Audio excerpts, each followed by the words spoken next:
Hello students, welcome to the fourth video of this chapter, जिसमें हम लोग बात करने वाले हैं the type of nutrition that is heterotrophic nutrition की। इसके पिछले वाले वीडियो में हमने न्यूट्रिशन ये टॉपिक, ये लाइफ प्रोसेस स्टार्ट किया था और उसमें ऑटोट्रॉफिक न्यूट्रिशन हमने कंप्लीट कर लिया था। ऑटोट्रॉफिक न्यूट्रिशन किस में होता है? प्लांट्स और सम बैक्टीरिया में होता है, जिसमें the reaction is which you know, they take CO2 plus water in the presence of chlorophyll and sunlight, they convert it as glucose and some oxygen is released as byproduct।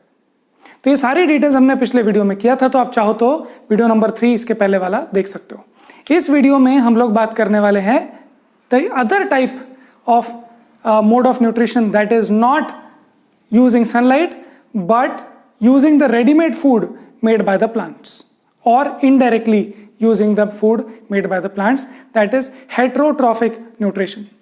So let's start heterotrophic nutrition, जिसमें आपको कुछ basics तो पता ही है, जैसे कि कौन है हेटेरोट्रॉफ्स? बेसिकली होते हैं प्लांट जो ऑटोट्रॉफ्स जो खुद से बनाते हैं, और हेटेरोट्रॉफ्स बाकी सारे हैं जो प्लांट पे डायरेक्टली या इनडायरेक्टली डिपेंड करते हैं। तो कौन कौन है जो प्लांट पे डिपेंड करते हैं? प्लांट के अलावा सारी चीजें, प्लांट के अलावा सारी चीजें, सारे स्पीशीज डिपेंड करते हैं प्लांट्स पर ही। कैसे? सन की एनर्जी जो आउटसाइड से आती है, वही एनर्जी को वो केमिकल एनर्जी में स्टोर करता है और वही स्टोर चीज हम लोग ले पाते। तो हम सन की एनर्जी डायरेक्टली नहीं ले सकते। So humans, all the mammals, birds, fishes etcetera etcetera, बहुत सारी चीजें, even fungus do not make their own food, और some bacteria makes their own food, autotrophic, but the other types of bacteria do not make their own food. So the idea is that all those who are dependent on these autotrophs are called heterotrophs. Now, so heterotrophs किस तरीके से nutrition लेते हैं, उसके कुछ classification है, कुछ types है जो हम लोग अभी एक्सप्लोर करने वाले हैं। The forms of nutrition differs depending on the type and availability of food as well as how it is obtained. So जैसे कि फॉर एग्जाम्पल अगर आप ले लो काऊ को, तो काऊ एक स्टैंडिंग फूड आइटम को लेता है। स्टैंडिंग फूड आइटम मतलब ग्रास को लेता है, या ट्रीज को, या छोटे से श्रब्स को लेता है। But as compare to let's say lion, वो एक मोबाइल फूड सोर्स को खाता है, मतलब जो मूव हो रहा है, वो प्लांट्स को नहीं खाता है। Then there are some organisms which break down food material outside their body and then digest it और देन एब्जॉर्ब इट। तो ऐसे टाइप के कौन से ऑर्गेनिजम्स हैं हेटेरोट्रॉफ्स में? वो है fungus, fungi like bread mould, जो ब्रेड के ऊपर लग जाता है ग्रीन ग्रीन सा, या फिर yeast mushroom. This mushroom is also a type of organism which eats और which releases some enzymes outside the body, and then जब वो वहां पर थोड़ा सा डाइजेस्ट हो जाता है तब उसको वो इंजेस्ट करता है। Then there are some organisms which take in whole material and break it down inside their bodies, जैसे कि amoeba.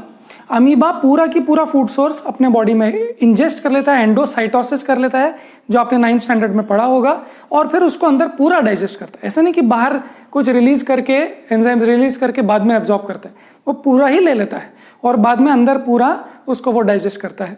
Then what can be taken in and broken down depends on the body design and functioning. Like for example, cows.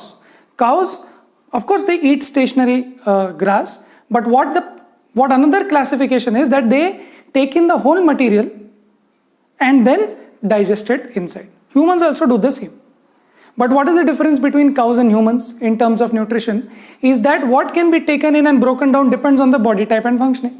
So हमारी body type, हमारी body का design ऐसा है कि हम लोग ग्रास को डाइजेस्ट नहीं कर सकते, हम से उसके जो सेल्यूलोज वॉल्स हैं हम उसको डाइजेस्ट नहीं कर सकते। But cows have long intestines, तो वो स्लोली स्लोली उसको डाइजेस्ट कर सकते हैं, हम लोग नहीं कर सकते। So of course we are in this department, जब हम लोग पूरा मटेरियल ले लेते हैं और डाइजेस्ट करते हैं, we don't do it like the fungi, but what can be taken in depends on our body type. Some organisms derive nutrition from plants and animals without killing, मतलब पैरासाइट्स। पैरासाइट्स लाइक मॉस्किटोज या leech, ticks, ये सब होते हैं, लाइस होते हैं, ये सब जो ऑर्गेनिजम्स है बेसिकली वो हमको मारते नहीं है। जैसे मच्छर ने हमको मारा नहीं है, मच्छर हमारे बॉडी में से ब्लड निकाल लेता है, हम भी लिविंग है, वो भी लिविंग है, और वो लिविंग ऑर्गेनिजम्स पे फीड कर रहा है।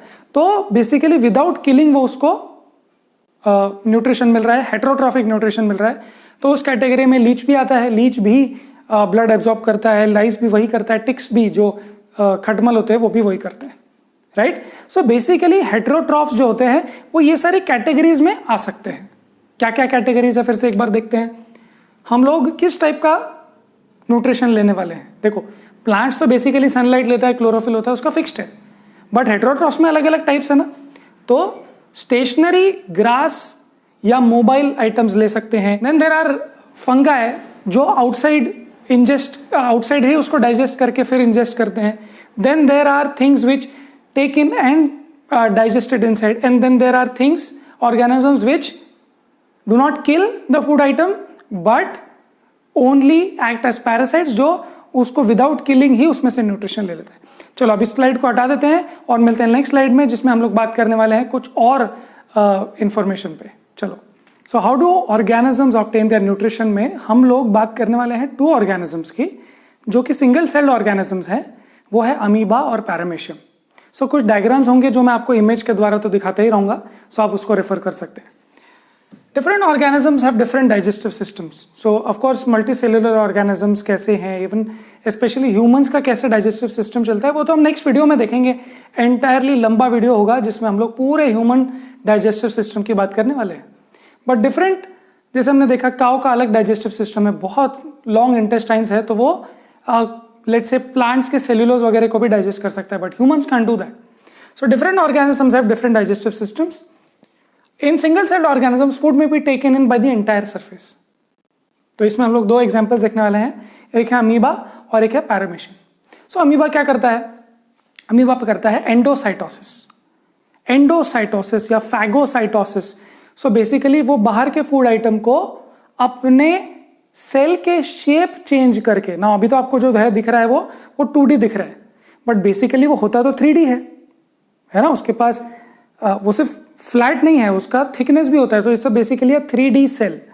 सो वो बेसिकली क्या करता है, अगर उसको यहाँ फूड आइटम दिख रहा है तो वो फूड आइटम को चारों तरफ से ऐसे प्रोजेक्शन बना के, फिंगर लाइक प्रोजेक्शंस बना के उसको एनगल्फ कर लेता है और अपने अंदर वो एक फूड वैक्यूल बना लेता है। फूड वैक्यूल क्या है? Food vacuole, vacuole is a storage bin. Okay, वहां पर एंजाइम्स और वाटर और वॉट एवर क्या क्या स्टोर हो सकता है वो तो हमने देखा है प्लांट्स के केस में भी। 9th स्टैंडर्ड के जो भी चैप्टर्स थे टिश्यूज वगैरह या सेल्स में, उसमें देखा है हमने। तो ये क्या करता है देखो, takes in food using temporary finger like extensions which fuse over the food particle forming a food vacuole where, so एक बार ले लिया हमने वो फूड पार्टिकल, अब ये मेरा पार्ट हो चुका है। अब इसमें मैं डाइजेस्टिव एंजाइम्स छोड़ूंगा। Complex substances are broken down into simpler substances by using some enzymes. तो हमने वो पूरा एंटायर फूड पार्टिकल ले लिया। हमने देखा था पिछले स्लाइड में कुछ ऐसे होते हैं जो एंटायर फूड पार्टिकल अंदर ले लेते हैं और फिर अंदर उसको डाइजेस्ट करते हैं। So then they are broken from complex to simpler substances and which then diffuse into the cytoplasm. Cytoplasm में एनर्जी चाहिए, फूड चाहिए, तो पहले तो उसको वो डाइजेस्ट करते हैं फूड वैक्यूल में से और फिर वो धीरे धीरे डिफ्यूज होता है सेल के अलग अलग लोकेशंस पे। जो रिमेनिंग उसका अनडाइजेस्टेड या यूजलेस सब्सटेंस जो होता है उसका फिर से एक वैक्यूल बन के उसको थ्रो आउट कर दिया जाता है, उसको बोलते हैं एक्सोसाइटोसिस। ये भी हमने 9th स्टैंडर्ड के वीडियोस में किया हुआ है, तो अगर आपने वो सीरीज देखनी है तो आप बिल्कुल देख सकते हो। वो है fundamental unit of life, cell. ठीक है, इस चैप्टर में मैंने वैक्यूल वाले वीडियो में ये सारी बातें की है। The remaining undigested material is move to the surface. तो हमने बोला ये पहले 3D है तो ये मेरे अंदर है, फिर क्या होगा, अंदर से सरफेस पे आएगा और फिर उसको थ्रो आउट कर देंगे हम लोग, जैसे हम लोग करते हैं। हमको कोई वेस्ट मटेरियल रहा तो उसको तो हम थ्रो आउट कर ही देते हैं, वो हम लोग नेक्स्ट वीडियो में देखेंगे। बट अमीबा भी यही करता है। सो उसको बोलते हैं, ये था एंडोसाइटोसिस और फिर जो बाहर फेंक दिया उसको बोल दिया एक्सोसाइटोसिस। एक्सो बाहर, साइटोसिस मतलब cell. Okay, then let's take another example of paramecium.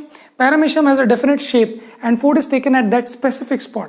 Paramecium एक चप्पल जैसा लगता है या हाथ जैसा लगता है अगर आप देख रहे हो तो उसका एक स्पेसिफिक स्पॉट होता है जहां पर वो फूड एक्सेप्ट करता है। तो उसके पास ना उसकी बॉडी पे ऐसे सीलिया होते हैं। Cilia are these let's say how do you call it, cilia के मूवमेंट्स होती है, these are like hair like projections, जिसको वो हिला हिला के वो मूव कर सकता है। तो बेसिकली ऐसे हिल हिल के वो अपने फूड के स्पॉट पे उसको फूड को लेता है और फिर उसको वहां पर इंजेस्ट कर लेता है।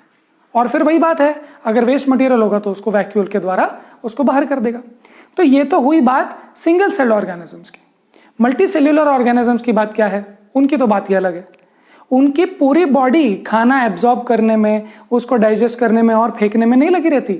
हम लेते हैं एक पर्टिकुलर स्पॉट से और फिर हर एक स्पॉट, स्टमक बोलते हैं, पैंक्रियाज, गॉल ब्लैडर वगैरह वगैरह, अलग अलग ऑर्गन्स अपने अलग अलग काम करते हैं। फिर उसके बाद थ्रो आउट करने का अलग काम होता है। सो ये अलग अलग ऑर्गेनिजम्स, अलग अलग टिश्यूज, ये सारे काम करते हैं। तो इस वीडियो को हम लोग यहीं खत्म करने वाले हैं क्वेश्चन करने के बाद, और फिर नेक्स्ट वीडियो हम बात करेंगे ह्यूमन डाइजेस्टिव सिस्टम की या न्यूट्रिशन इन ह्यूमन बींग्स की। तो चलो एक क्वेश्चन करते हैं हम लोग, what are the differences between autotrophic nutrition and heterotrophic. बोलो। तो ऑटोट्रॉफिक न्यूट्रिशन में क्या होता है, वो लोग यूज करते हैं प्लांट्स, जैसे प्लांट्स यूज करते हैं CO2 and H2O as raw materials and they do it in the presence of sunlight and chlorophyll, of course that is called photosynthesis. But heterotrophic क्या करते हैं, वो फूड बनाते नहीं है, they take in complex substances and then converted to useful substances. तो जैसे हमने देखा, ऑटोट्रॉफिक जो होते हैं वो तो सिंपलर सब्सटेंसेस लेते हैं, CO2 वगैरह, और उसको कॉम्प्लेक्स बनाते हैं। हम लोग कॉम्प्लेक्स लेते हैं फिर उसको सिंपल बनाते हैं। देन ऑटोट्रॉफिक जो है उनको चाहिए green pigment, chlorophyll, but heterotrophic में ऐसे कोई पिगमेंट की जरूरत हमको नहीं है। जो ऑटोट्रॉफिक होते हैं वो जनरली दिन में खाना बनाते हैं, बट हेटेरोट्रॉफिक्स को ऐसा कुछ नहीं है, वो कभी भी डाइजेस्ट कर सकते हैं, कभी भी फूड प्रिपेयर कर सकते हैं। और इस कैटेगरी में कौन कौन आते हैं, तो इस कैटेगरी में आते हैं, ऑटोट्रॉफिक की कैटेगरी में कौन कौन आते हैं, आते हैं plants, green plants and some bacteria. और हेटेरोट्रॉफिक की कैटेगरी में आते हैं, जैसे हमने देखा, the other types of bacteria, single cell organisms, humans, mammals and other animals, right. So let's close this video here. I hope आपको सही लगा हो, अच्छा लगा हो, समझ में आया हो। आई होप आप लोग बुक पेन लेके बैठे हैं। Will see you in the next video where we are talking about nutrition in human beings. Till then पढ़ाई करते रहे।